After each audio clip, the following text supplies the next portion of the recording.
He's Grant Ramey. I'm Rob Lewis. This is the Exterior Home Solutions Fast Break on Volquest.com. And, man, kind of a weird, wild night. Tennessee wins 85-81 and puts 57 points on Missouri in the second half. A very weird, kind of a sleep at the wheel first half. I think 9-10 turnovers in the first half, something like maybe 8. And then they had those 2 quick ones in the first minute of the second half. And Missouri gets out to an 11-point lead with 19 minutes left. And this place is dead for good reason. The home team looks kind of dead. And just like that, I don't know what happens, but they flip a switch and go on that run over the next 7-8 minutes. It was, exactly 7 minutes. Igor hits a bucket at the 18:42 mark, and that's over the next 7 minutes, they scored 31 points. From the split, they're down 39-28. After that 31-point explosion, it's 59-53, and the game just totally flipped. There's still 11 minutes left. After they scored 28 points total in the first half and trailed by as many as 9 points. And more points than they scored in 2 SEC games. That's as quickly as I've seen a Tennessee team flip a game in a while. A game where they just had nothing going for 22 whatever minutes, and then suddenly they score.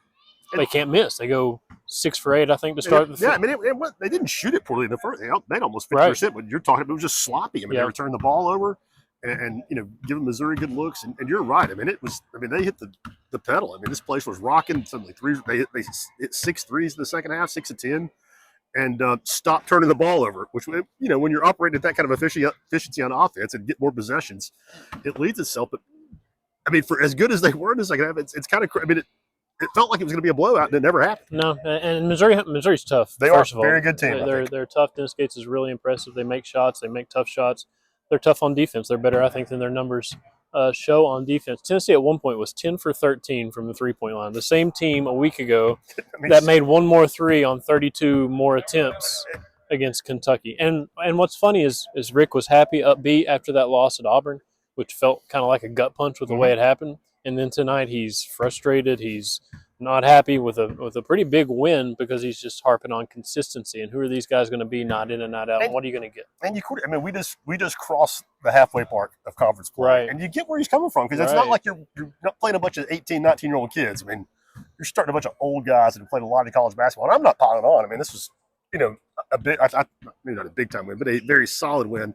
But they're 6-4, and they're just, they're up and down. They're up and down, and it's to break the number.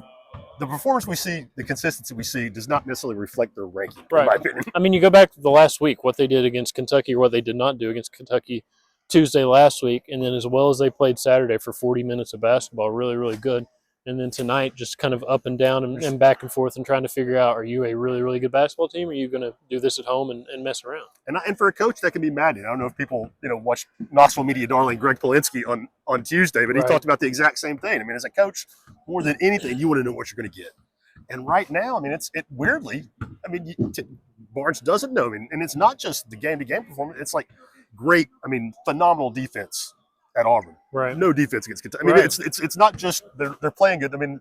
Scoring 57 points in the second half tonight, more than they scored in 2 SEC games this year. And so it's not just they're playing good and playing bad. Sometimes it's great defense, sometimes it's great. And the whole is not really working, I guess, together like we need to see. And I don't mean to sound, hell, we sound like Coach Barnes. Right. And it's a 19-4 basketball team. Yeah. But it's great to go into March with a really high ceiling. It's scary to go into March with not knowing where your floor is going to be night in and night out. So they've got to figure that out. But the thing is, they've got 3 home games left, and 2 of those are in March. So they're getting ready to go on the road a lot. 4 out of the next 5 are on the road. They got to find ways to find that consistency and play better for longer stretches, game to game to game, and you're going to do that away from home. And from those roads, this is a guess on my part, but I bet, we're talking to LSU, Oklahoma, Kentucky, A&M, Ole Miss. 5 more road games. I'd say they'll be underdogs in 3 of those. Yeah. At Lexington, at Ole Miss, at A&M. Yeah. It's not getting easy here. So when you go to Oklahoma Saturday, a noon game, you better find a way to win that basketball game. They just lost by 27-29 at Auburn last night. When you go to LSU, you better find a way to win that game because it's going to be tough to win at A&M. We saw what Ole Miss looked like against Kentucky. We saw Ole Miss win at Alabama earlier this season. Kentucky going her up is always tough. Always. They're going to have to figure some things out, and it's not soul searching like all panic and all that stuff. But you're going on the road. You better find some answers. Now let's end it on a bright note. Bright side: Igor Milicic, great night. 8 of 10 for the floor, 21 points, 10 rebounds. Zakai, great night. 21 points, 8 assists. And both of those guys were really, really good in the second half. You needed every second they gave you. They were big in rebounds, assists, steals, blocks. They did a little bit of everything. I think Igor made his first 6 shots from the field, 7 shots from the field. That was huge. So getting those guys back. I mean, Saturday was a big win. It was great to do it without them. But you needed every second, every number those guys could give and that just goes to show you why, Coach Barnes and everybody talks about we need more for the front court. We need more from Milicic. He plays well. Not the only reason, but not a coincidence Tennessee scores 85 points when he plays well. And I mean, this is what this whole video is. This is what college basketball is. Yep. Who knows what it's going to be night in and night out. Craziness. What team's going to show up night in and night out.